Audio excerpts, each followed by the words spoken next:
Chapter 14. Noah and the Old Man.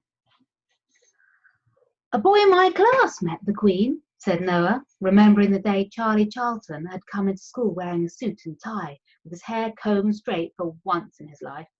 "He presented her with a bunch of flowers and said, 'We're so delighted you could make the journey, ma'am.' It was in the local newspaper." "Different Queen," said the old man, shaking his head. "The King and Queen I met are long gone now." He reached across, took the puppet from Noah's hands and looked at it fondly for a moment, running a finger along the carved design of the regal outfit before letting a great sigh escape his lips. He handed it back to the boy, who placed it flat on the table next to the puppets of Mrs. Shields and Mr. Wickle. "It sounds like your father must have been very glad to have you back," said Noah. "Was he very lonely without you?" "Well, of course," said the old man. "Parents become very lonely when their children are away. Don't you know that?" And he didn't have many friends either. Of course, there was the donkey, who had greeted us on our first day in the village, although he was really more my friend than my father's, as we were about the same age.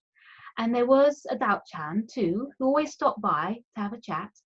He and Papa got along very well. "I met the Dachshund this morning," said Noah eagerly.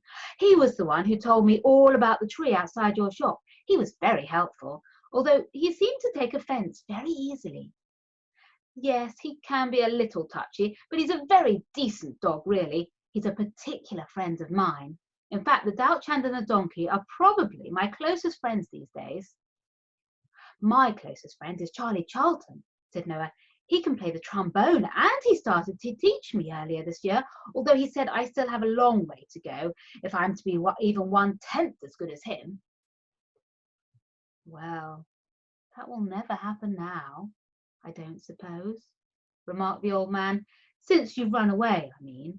I can't imagine you'll meet too many strangers on the roads willing to give you trombone lessons." Noah nodded slowly and frowned. He hadn't thought of that.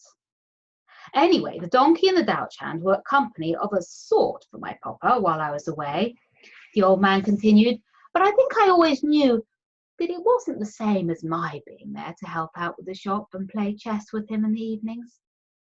Parents can have all the friends they want.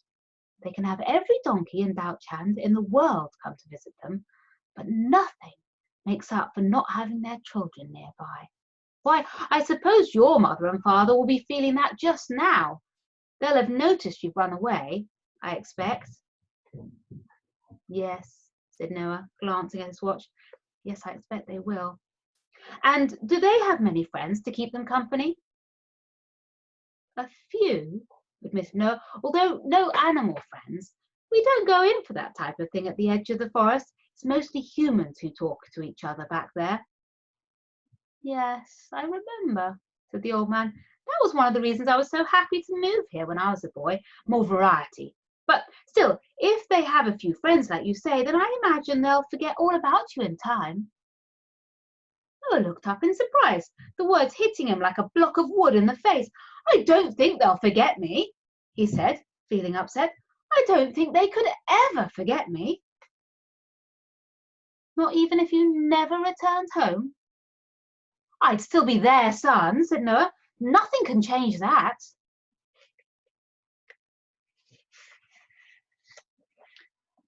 "Perhaps they would have another son?" asked the old man. "I don't think so," said Noah, shaking his head. "No, that's not going to happen." "Well then," said the old man, "of course I don't know them. I don't know anything about them other than what you've told me. But you're the one who's running away from home, not me. So I can only assume that you have a good reason for it."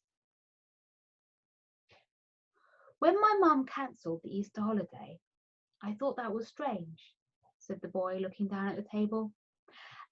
"And when she turned the swimming pool into a beach, well, that was just downright odd," he added.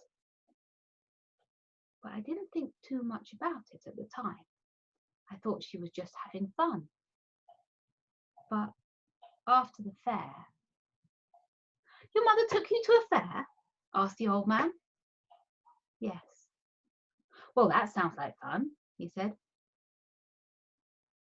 Noah nodded. It was, he said, breathing heavily through his nose. For the memory of that afternoon still made him feel very upset. The day itself was good. It was how it ended that ruined it.